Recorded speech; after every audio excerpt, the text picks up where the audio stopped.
خو دلته مخې ته مې د ډاکټر صاحب شاه صابر صاحب ارواخان هغوی یو ښکلی شانه غزل مخې ته پروت دی، زړه مې وایي چې دا سره هم شریک کړم. ټولې دنیا ته مې د یو سړي صفت کړی دی، ټولې دنیا ته مې د یو سړي صفت کړی دی، ما په یو څو ورځو کې څومره محبت کړی دی. زه د دې ښار د نفرتونو د بوتانو دشمن، زه د دې ښار د نفرتونو د بوتانو دشمن، ما په دې ښار کې د مینو امامت کړی دی. ټولې دنیا ته مې د یو سړي صفت کړی دی، او د دې کوڅو نه صبرېده زما له وسه نه ده، د دې کوڅو نه صبرېده زما له وسه نه ده، ګنې یارانو راته هر وخت نصیحت کړی دی.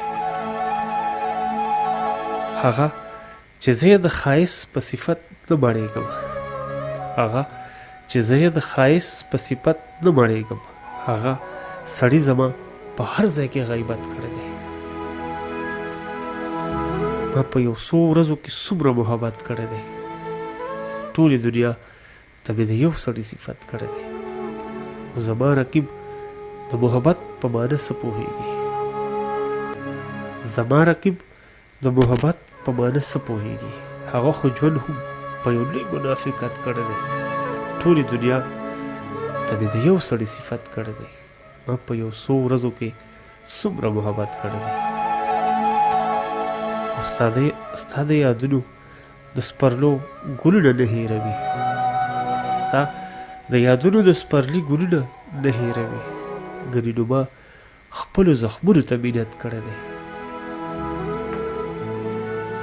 ما په یو څو ورځو کې څومره محبت کړی دی، ټولې دنیا ته مې د یو سړي صفت کړی دی. د ملازو د ملامتو یې ساتلی یم، د ملازو د ملامتو یې ساتلی یم، زما احساس زما په هر ځای کې عزت کړی دی. ټولې دنیا ته مې د یو سړي صفت کړی دی. ما په یو څو ورځو کې څومره محبت کړی دی، او د ډېرو ښکلو د ښایست څه نه دې وي صابره، د ډېرو ښکلو د ښایست څه نه دې وي صابره، خو په غزل کې دې د یو سړي صفت کړی دی. ما په یو څو ورځو کې څومره محبت کړی دی، ټولې دنیا ته مې د یو سړي صفت کړی دی. ما په یو څو ورځو کې څومره محبت کړی دی. زه د دې ښار د نفرتونو د بوتانو دشمن، او په دې ښار کې د مینو امامت کړی دی.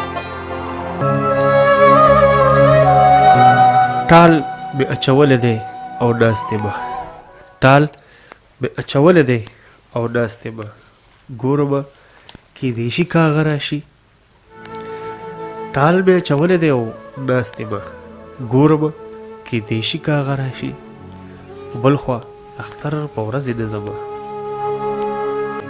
بل خوا د اختر په ورځې نه ځمه، هسې نه زما هغه مېلمه راشي، ټال مې اچولی دی او ناست یم، ګورمه کیدای شي کاغه راشي، او بل خوا د اختر په ورځې نه ځمه، بل خوا د اختر په ورځې نه ځمه، هسې نه زما هغه مېلمه راشي.